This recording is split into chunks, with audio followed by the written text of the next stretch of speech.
Morning, ladies and gentlemen. Welcome back to another episode. Now, we're not starting today off with a hotel breakfast because our first stop today and our second to last day in Fuzhou is at a very special restaurant where one of the richest and most expensive dishes in all of China are being served.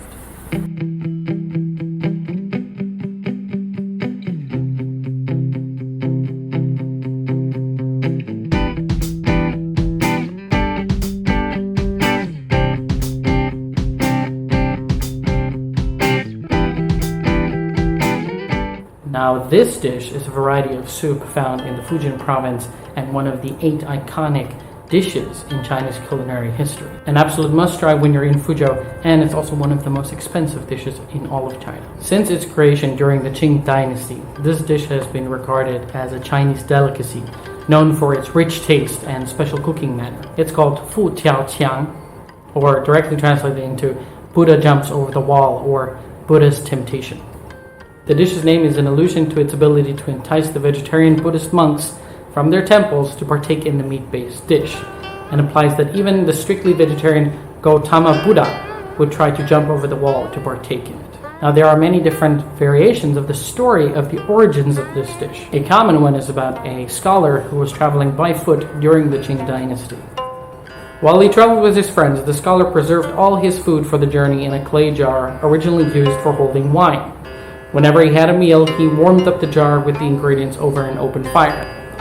Once they arrived in Fuzhou, the capital of Fujian province, the scholar started cooking the dish. The smell spread over the nearby Buddhist monastery where monks were meditating. Although monks are not allowed to eat meat, one of the monks, tempted, jumped over the wall. A poet among the travelers said that even Buddha would jump the wall to eat this delicious dish. And that's what brings us here today to the Yuan Hotel and restaurant, where we are going to be sampling this amazing and very historical dish.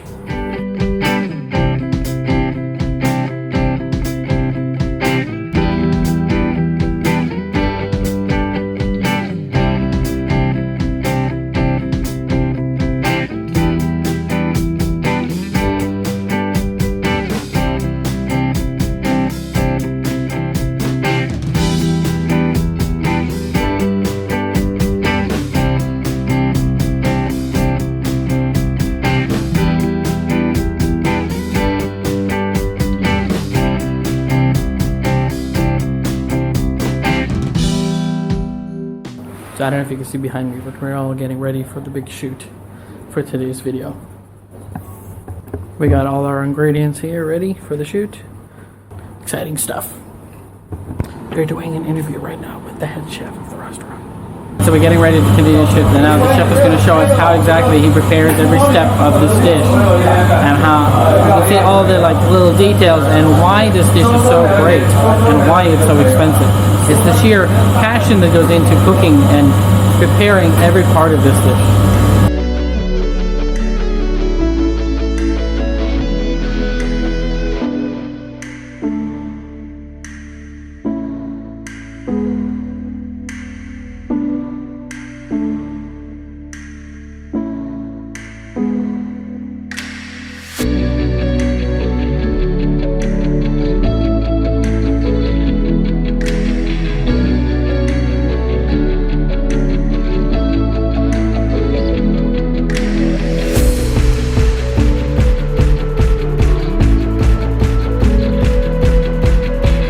We come to the next part of the kitchen, and this is where they keep the jars of ready-made dish. Now, once the dish is prepared in the kitchen, it comes in here and sits and thickens for 4 hours before it's served to the customer. And one of these giant jars contains 30 servings. So 30 servings of everything that you're going to see we cooked in the broth. And these are lit by coals to keep them warm and to just reduce down and thicken that soup. 不是保证你的声音吗？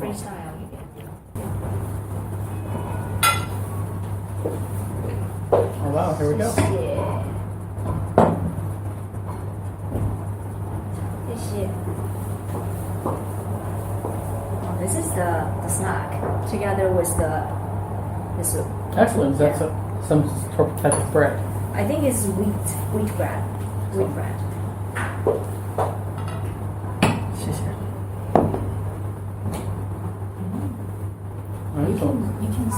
the umami scent, right?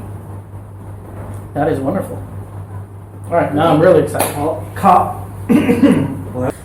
So how do we know which one's going to go first? Which one? I'm going to let you choose, and then I'll just find the one that looks the same. Okay.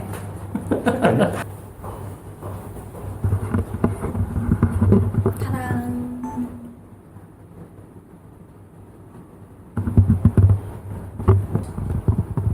No, you get the tiniest bit of seafood flavor right at the end.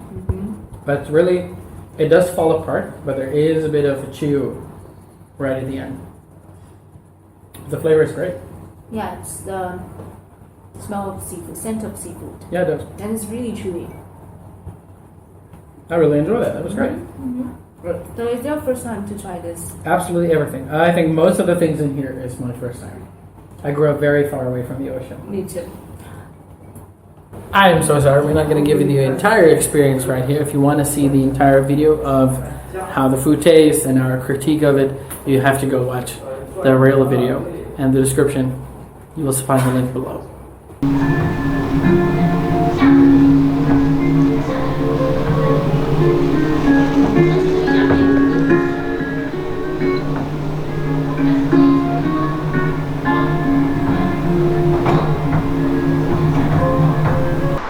Tonight is our last night here in Fuzhou. No better way to end our stay here in the city than with two great celebrations. The first one being the 4th annual Silk Expo and Sea Trade Fair, and the other one? The other one is the 23rd Cross Straits Fair on Economy and Trade. Right, now that one was first proposed by Xi Jinping himself in 1994, and it's already the 23rd one later. Exactly. Okay, because like Fujian City is the closest province in mainland China to Taiwan. That's right. And thanks to our friends at Fuzhou Television Network, we got backstage passes to go see the show in full view. Let's go check it out. Let's go.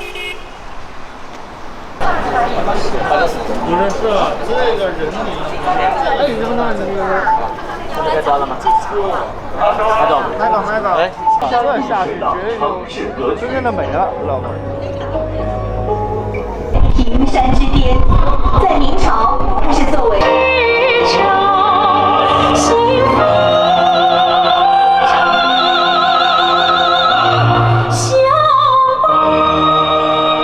We're standing here next to the drones. The drones are about to start.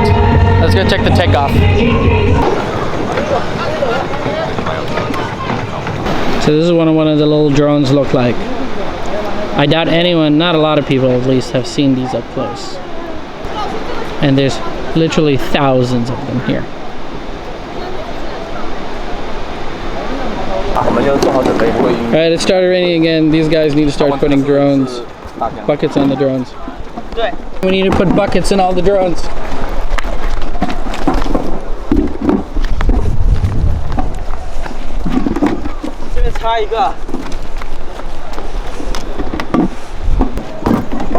Come on.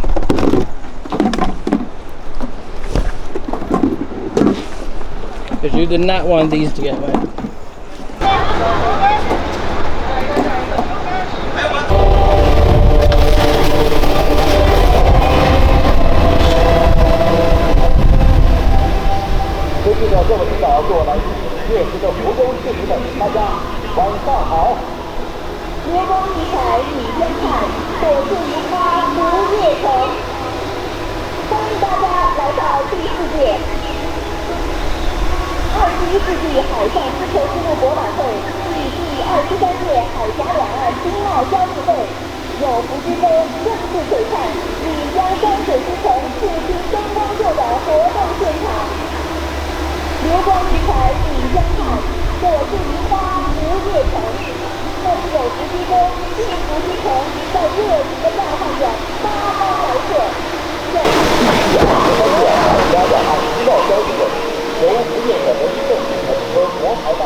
积极适应国内外经济新趋势，深入贯彻新发展理念，打造创新、协调、绿色、开放、共享的平台。球展示山水福州亮丽名片，展现福州在“一带一路”合作、融台融合交流领域取得的重大成就。和在有福之中幸福之城建设所取得的巨大进步。展望福州“14+5”建设现代化国际城市新征程，庆祝中国共产党成。此刻呈现在我们眼前的是本场活动的第1篇。潮涌闽江万象兴，国民经济和社会发展的“14+5”宏伟蓝图已经绘就，吹响新时代发展的航海。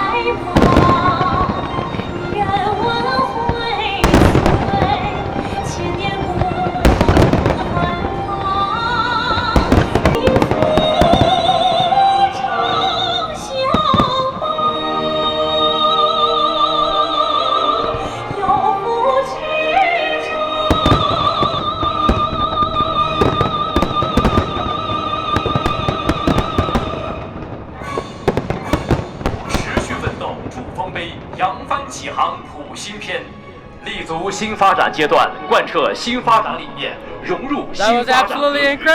新时期的福州始终。Thanks for watching, everyone. Tonight is our last night in Fuzhou. Tomorrow we're going to Guangxi Province, city Nanchang, and we will continue our story, our epic trip across China, 2,300 kilometers. I'll see you in the next one. 谢谢。